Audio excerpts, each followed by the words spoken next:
لون إني هاين من جارين ودو أو ترجلي من عين توقف سوستن كحت أنت أيوة توف عمل شغل توي صار ها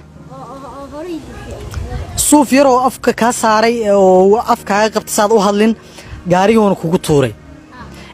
waa wiil yar oo la xaday laba nin oo tuuga ayaa ka kaxaysatay gurigii uu ku noolaa hortiisa markii ay kaxaysteen kadib muxuu la kulmay sidoo uga soo baxsaday halkaysa geeyeen tuugadii rabtay in ay kaliyaha iyo beerka kala baxaan fadlan muuqaalka share garee sidoo kale laagta dhac ku si uu waalidiin badan u gaaro oo ay isaga ilaaliyaan tuugada u soo shaqo doonatay caruurta in ay xadaan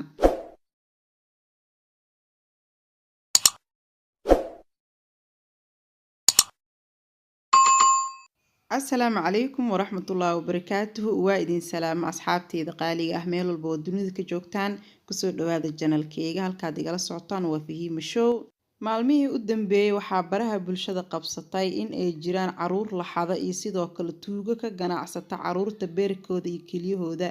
haddaba maalintii shalay ahayd waxaa idinla soo wadaagay laba nin oo tuuga oo afgooya laga soo qabtay nimankaasna waxay sheegeen in caruurta ay xadi jireen lacag badanna ay ku qaadan jireen haddaba maanta fiidiyogan waxa uu ka hadlayaa wiil yar oo la xaday wiilkan ayaana nooga hadli doona qaabka loo xaday halka la geeyay iyo sidoo kale sida uu ku soo badbaaday ee raggii tuugada ahaa ee gaariga ku ritay ee afka ka duubay si uusan u qeylin ama uusan u hadlin uu uga soo badbaaday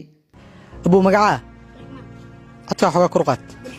عبد الرحمن على الوضع عبد الرحمن يا كسو ذي أنتين كتمت جي وقت أنا كصبح عيا جاري أول بلوني كنت تم كل فرا عارتي أنا كصبح عيا قولي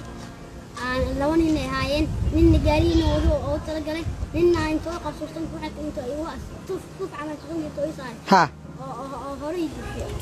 suuf yar oo afka ka saaray oo afkaaga qabta saad u hadlin gaarigoona kugu tuuray gaariga gurigaaga agtiisa muu yaalla mase meel kale ay socoto xaafadaada ahayn guriga hortiisa yaalla haa guriga ka soo baxday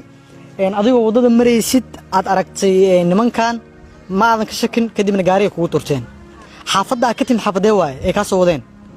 xaafadda ka soo wadeen magaceeda ma taqaanid hooyada magaceed shukri maxaa lagu daraa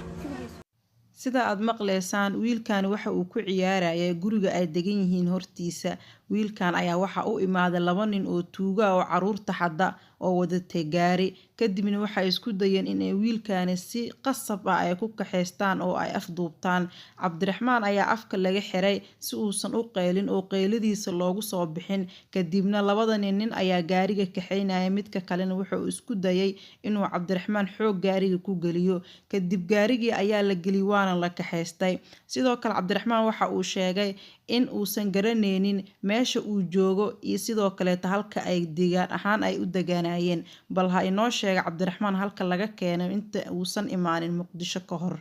shukri Yusuf hooyada Allah aabahana magaciisa abi Abdullah magacaagu saddexan sheeg Cabdiraxmaan Abdullah Maxamed Ahmed Cabdiraxmaan Abdullah Maxamed Ahmed lagu dhahaa dugsi ma dhigataa la mara dhameys si xaafadada ku aqoon weysay mase mar dhaw wadanka lagu keenay wax badan aad joogtaa awal intee ka timid hadda waxa ii sheegtay markii la ka keenay in wadanka la ka timid wadankee ka timid magaala madaxda wadanka Itoobiya Addis Ababa ka timid haye laakiin sidee uga soo baxsatay niman gaari kugu qaatay rabi inay adiga dhan ku qaataan adii laba wiil ahaydeen laba wiil kala gaari ku sii jirtay wiilkan yarka markii la geliyay gudaha gaariga waxa uu la kulmay laba canug oo asiga ka hor la soo xaday isla markaana gaariga la soo geliyay kadibna waxa uu ogaaday in meeshaan afduub uu ka jiro maadaama caruurta sidiisa oo kale afka laga soo xirxiray kadib meeshii ayaa waxa uu dhahay qayli aan bilawnay hase ahaatee looma joojin gaariga oo raggaasi waxa ay rabeen caruurtan wiilkan yar iyo sidoo kale labadii canug ay horay ay u wateen in ay beerka iyo kaliyaha kala baxaan bal Cabdiraxmaan ha inoo sheego sida uu uga soo badbaaday asiga iyo labadii wiil oo kale gaariga inta ku jirto ma qeyliseen mase caadi aska eedan waa qeylinayeen laakiin muraayadaha dilacnay ma la maqlayn muraayadaha aad kugu xirnay si uga soo baxsatay markii إلى أنا كيس أمان تستاجين أباك أنت فرين ها أباك هون تيجي أنت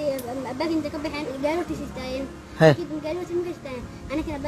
أباك أو كي أفرين أفتقد أنت كذا أنا كده ها البابك oo shirka hore ahay ay ka digteen waad laabsteen waa ka baxdeen waana soo ordeen mid ka soo daba ordeen mise caadi ولا أنا ما أعرف ها idin markin hore ka soo baxdeen adii kaliya ma soo baxay mise nimanka wiilasha kala xataa way soo baxeen أنا ويلا ولا أنا كذا ويكي دمبنا أصلنا أنت دعوة مطوعة ها aad iyo aad guriga hadda timaada sidee ku timid يا أول كي أسوأ على لكم مال ha ku imaad أنا أسوأ على أنا مش ما أعمل في تاكل haye kadibna أعمل كده دم بمحي على أي ملك بدون اسمه haye صاير ده حالي وصاير ده ha sida aad maqlaysaan daawadayaal cabdiraxmaan iyo labadii canug ee asiga ka horreysay oo ay gaariga dhexdiisa ku kulmeen oo ayagana lasoo afduubtay ilaahay subxaana wa tacaala ayaa soo badbaadiyey nimankii markay xoog ku kaxaysteen afkana ay ka xiran yihiin caruurta oo ay qaylinayaan oo ay barooranayaan ayaa waxa ay istaageen raggii tuugada ahaa meel dhexe markaas kadibna waxaa dhacday in nimankii ay degeen oo ay bannaanka ku galeen hadal ama muran wiilashii ayaa gaariga dhinaca ninka uu ka kaxeynaya darawalka albaabka xigta ayaa furneeday kadibna wiilashii ayaa meeshaasi kasoo baxay oo saddexdoodii way kasoo fogteen oo way kasoo carareen halkaas markay sheekada maraysa ooyin iyo cabaad iyo baroor ayay isku dareen waana soo kala carareen cabdiraxmaan oo sheekadan ka sheekeynaya ayaa waxaa u yimiday maamo ayeeyaha oo jidka dhinaceeda fadhiday una sheegay in dad ay qabsadeen oo dhibaato uu la soo kulmay oo tuugo ay kaxeysatay sidaas ayaa cabdiraxmaan wiilkan wariyaha loogu wacay oo uga soo qaada waraysi hooyadiis ayaa la raadinayaa iyo sidoo kale aabihiisa oo wiilkan yarka ma yaqaano halka uu ku sugan yahay iyo halka uu ka imaaday waxa uu ka imaaday ama laga keenay wadanka Itoobiya hooyadiisa ayaa la baadigoobayaa oo la raadinayaa lambarka shaashada ku qoran oo aad aragteen wiilkaasi dadka haya ayaa lambarkaasi iska leh waxaana la baadigoobayaa ehelkiisa si wiilkooda loogu wareejiyo haddaba maalmahan aad ayay u soo bateen caruurta la xadaayo hadda waxaan aragnay cabdiraxmaan kaliya oo ka sheekeynaya qaabka loo soo xaday laba wiil ayaa ka horreysay oo ay isla soo carareen oo gaariga ku jiray labadaasi wiil war iyo wacal lagama haayo sidoo kale caruuro badan ayaa la xadaa hase ahaatee meel ay ku dambeeyeen iyo cid qaadatay iyo cid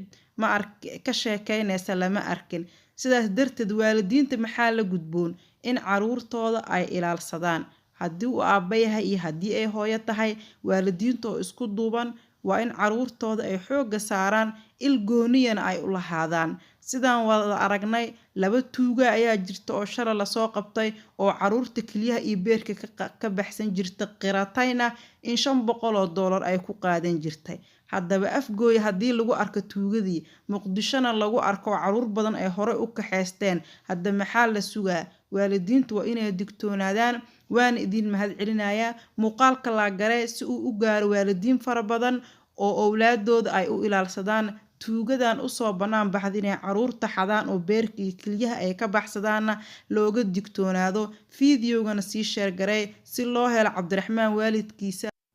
sidaas iyo nabadgelyo